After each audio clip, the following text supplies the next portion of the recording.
Chapitre 9. Sur la robe du chanteur, il n'y avait plus que quelques traces infimes de l'ancien bleu, presque décoloré. Après le souper, une fois les lampes allumées, Kira l'examina avec le plus grand soin. Elle disposa sur la grande table ses fils de coton, ceux de sa collection personnelle et ceux nombreux que lui avait donnés Annabella. Elle savait que le lendemain, à la lumière du jour, il lui faudrait harmoniser à la perfection les teintes avant d'entreprendre la restauration de la robe. Ce fut alors qu'elle remarqua, mi-soulagée car elle ne savait pas comment y remédier, mi-déçue car la couleur du ciel aurait beaucoup ajouté à la beauté des motifs, que le véritable bleu avait totalement disparu, qu'il ne restait plus qu'un pâle souvenir de ce qui avait jadis existé. Elle répéta sans fin les noms des plantes à voix haute et, pour les retenir plus facilement, essaya même de composer une chanson. Passerose et Tanésie, Garance et Gaillet. Mais les mots ne rimaient pas et le rythme n'y était pas. Thomas frappa à la porte. Kira le salua joyeusement, lui montra la robe et les fils de couleur et lui raconta sa journée avec la vieille teinturière.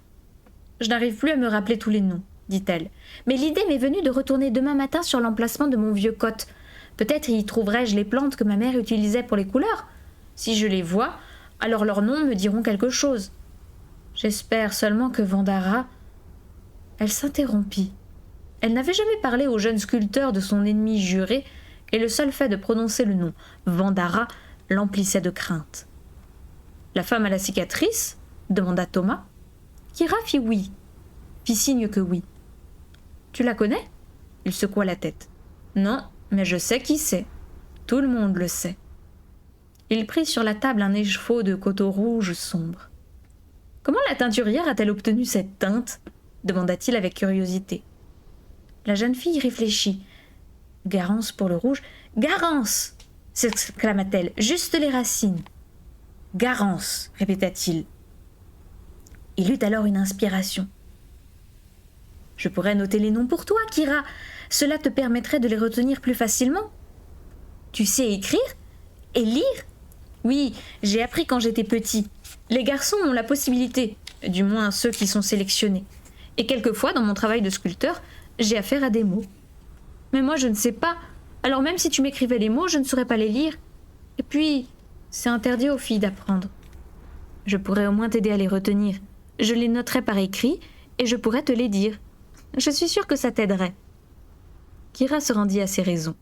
Il alla donc chercher dans sa chambre une plume, de l'encre et du papier, et elle lui redit une nouvelle fois les mots dont elle se souvenait.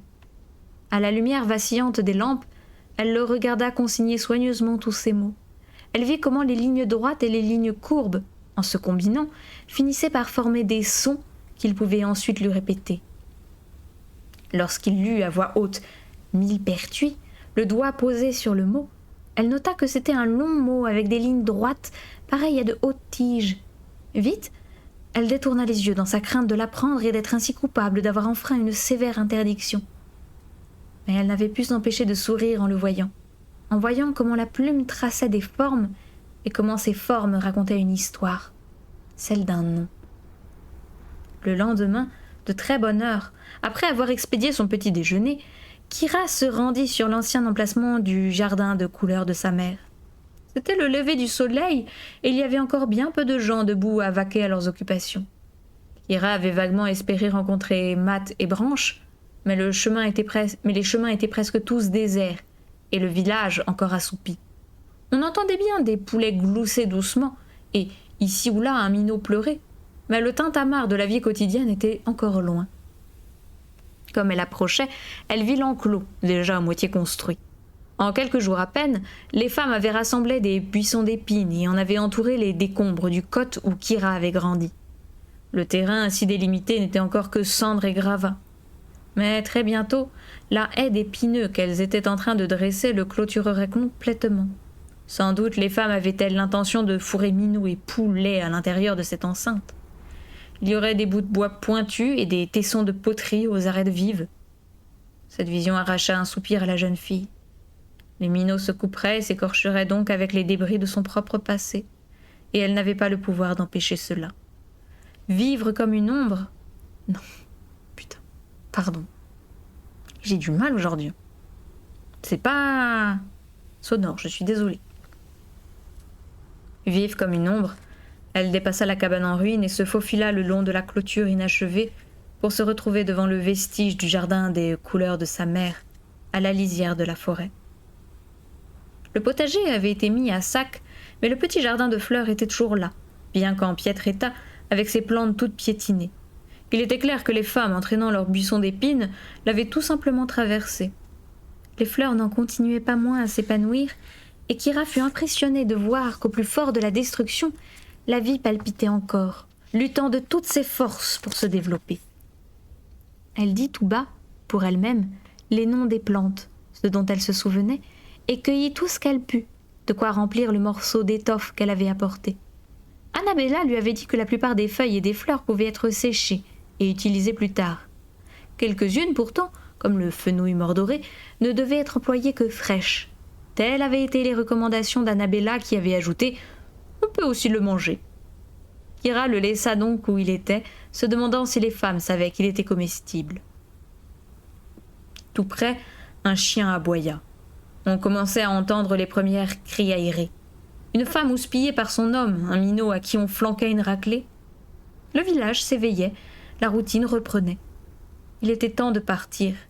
Désormais, sa vie était ailleurs. Kira emmaillota les plantes qu'elle avait réunies dans le carré d'étoffe et noua celui-ci aux quatre coins. Puis, elle jeta le baluchon sur son épaule, ramassa son bâton de marche et s'éloigna en toute hâte.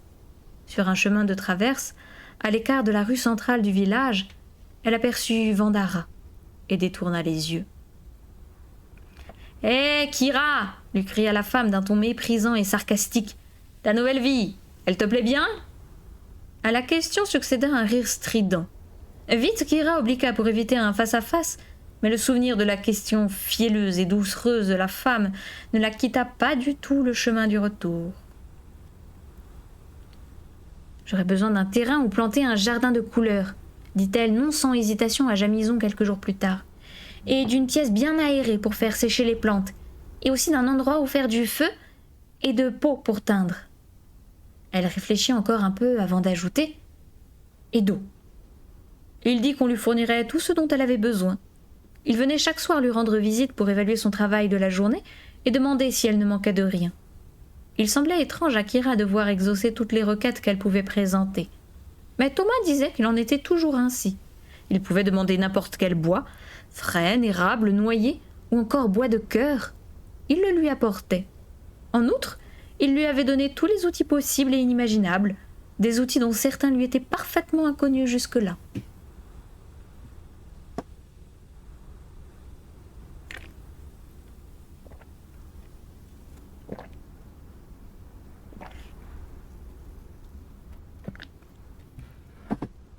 Les jours, des jours suroccupés, exténuants, succédaient aux jours.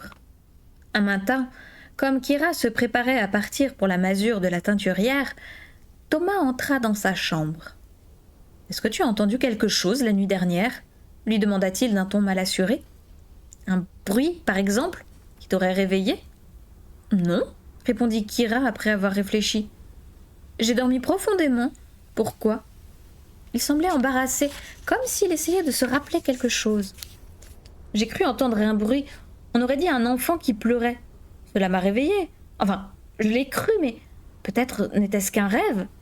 Oui, je crois que c'était un rêve. » Soudain, son visage s'éclaircit et il envoya promener d'un haussement d'épaule la petite énigme.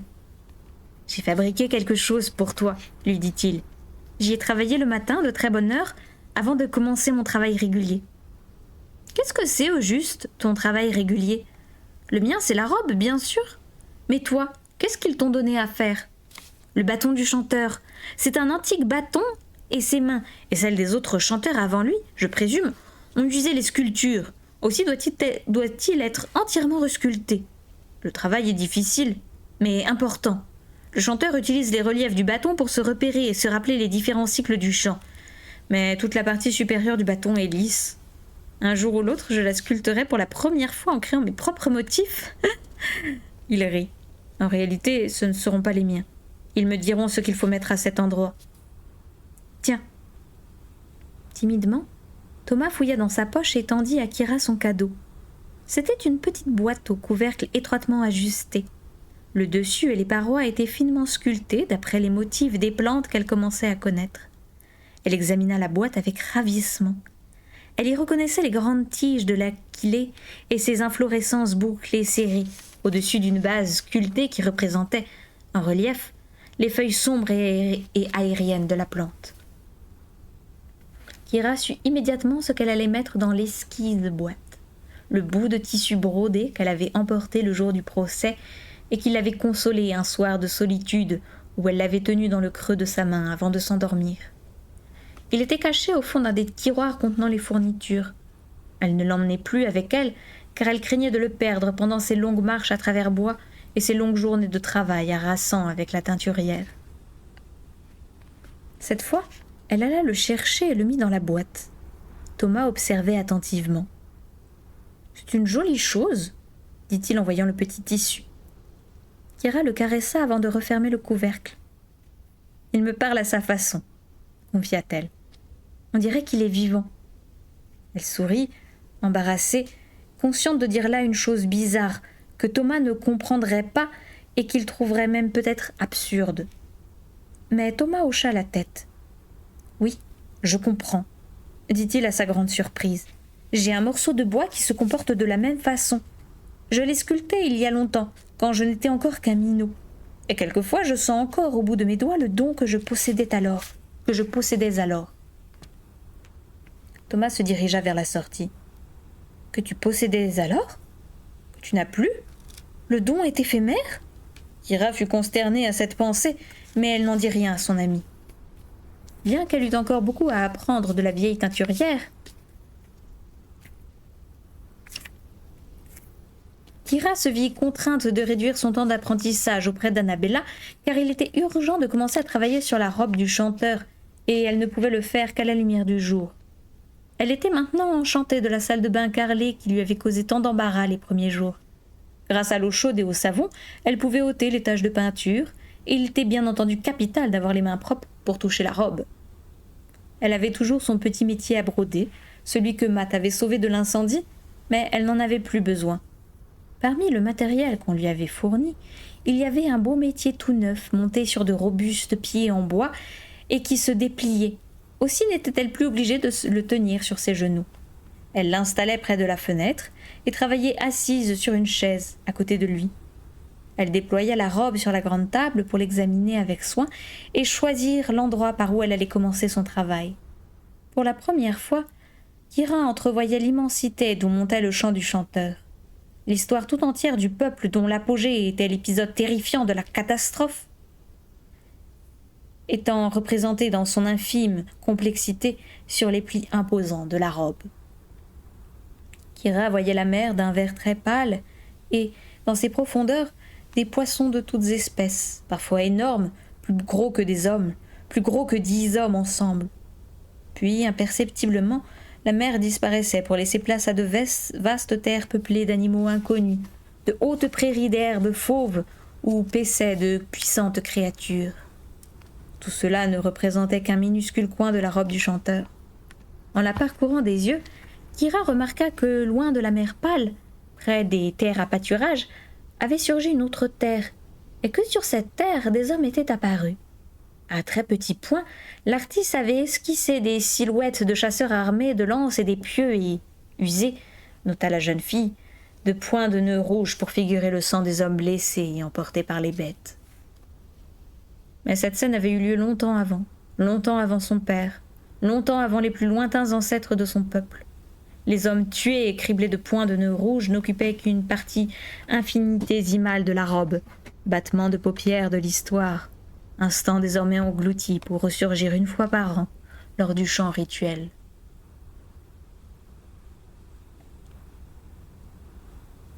Vous pouvez répondre s'il vous plaît, Lénie et Lordia. Merci. Mais pas besoin d'être mon amie.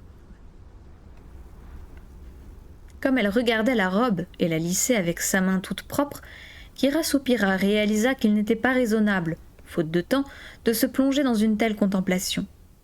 Il y avait un travail urgent à faire, et elle avait remarqué dans les yeux et la voix de Jamison une pression croissante.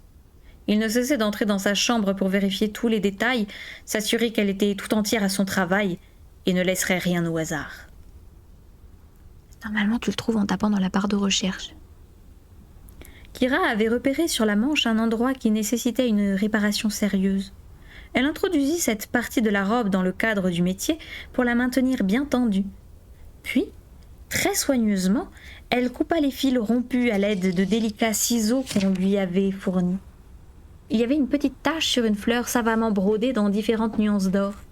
Cette fleur faisait partie d'un paysage représentant des rangées de grands tournesols près d'une rivière vert pâle.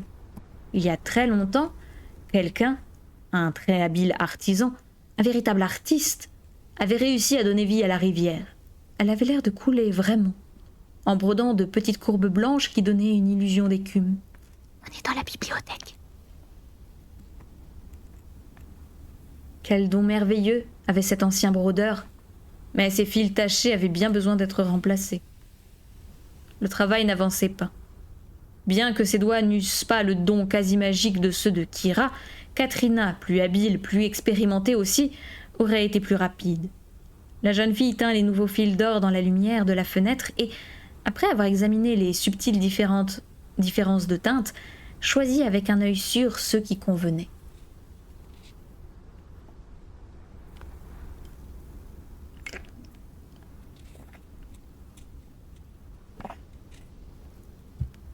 Quand, vers la fin de l'après-midi, la lumière commença à baisser, Kira s'arrêta de travailler. Elle regarda les quelques pouces de toile tendus sur le métier, évalua ce qu'elle avait fait, et en conclut que c'était du bon travail.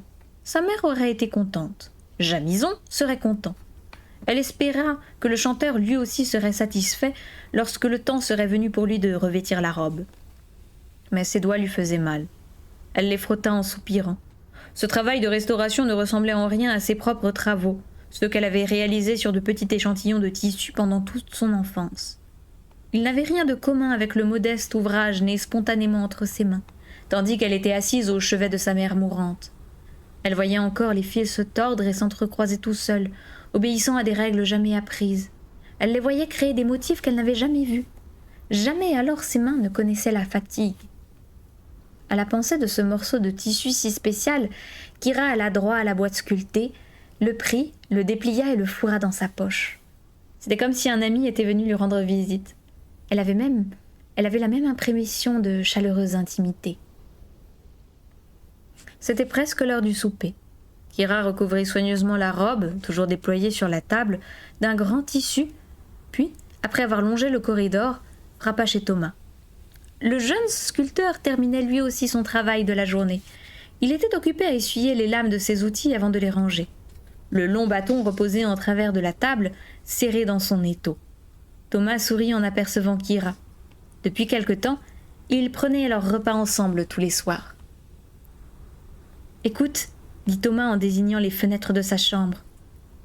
En effet, elle entendait une rumeur monter du forum en contrebas. Sa chambre à elle, qui donnait sur la forêt, était toujours silencieuse. Que se passe-t-il ? Jette un coup d'œil, il se prépare pour la chasse de demain. Kira s'avança jusqu'à la fenêtre et abaissa les yeux sur la foule. Les hommes se rassemblaient pour la distribution des armes. Les chasses commençaient toujours très tôt le matin. Les hommes quittaient le village avant le lever du soleil. Kira vit qu'on avait ouvert les portes d'une annexe, non loin du palais du conseil, et qu'on apportait du magasin de l'annexe de longs épieux qui étaient empilés ensuite au centre du forum. Les hommes soulevaient les lances et les soupesaient, cherchant celle qui semblait convenir le mieux. Il y avait des querelles. Elle vit deux hommes, les mains cramponnées à la même hampe, et déterminés l'un comme l'autre à ne pas lâcher prise. Ils se crachaient des insultes à la figure. Au milieu du tohu-bohu général, Kira vit une menue silhouette se jeter dans la mêlée et attraper un épieu. Nul ne semblait l'avoir remarqué. Ils étaient tous occupés à jouer des coudes et à pousser comme des enragés. Elle nota qu'un homme, blessé par la pointe d'un épieu, était déjà maculé de sang. Il était clair que d'autres subiraient le même sort avant la fin de la distribution chaotique. Personne ne prêtait attention au petit garçon. Personne, si ce n'est la jeune fille à sa fenêtre qui regardait la petite silhouette triomphante avancer avec la foule, un épieu non contesté à la main. Un chien folâtrait autour de ses pieds nus.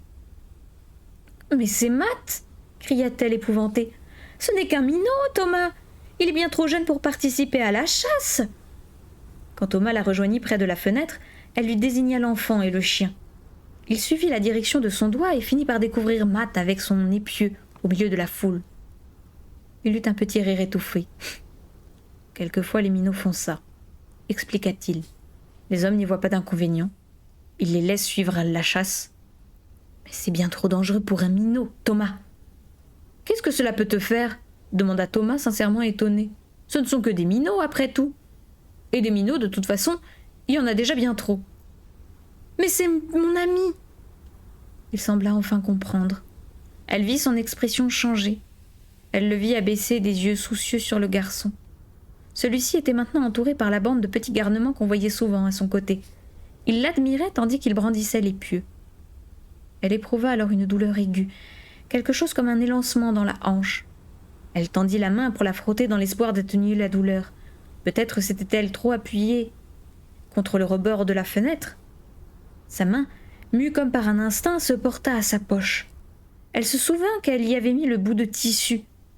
Elle sentit qu'il se contractait, comme s'il voulait l'avertir d'un danger. « Thomas, » dit Kira d'un ton pressant, « aide-moi s'il te plaît. Il faut absolument l'empêcher de partir. »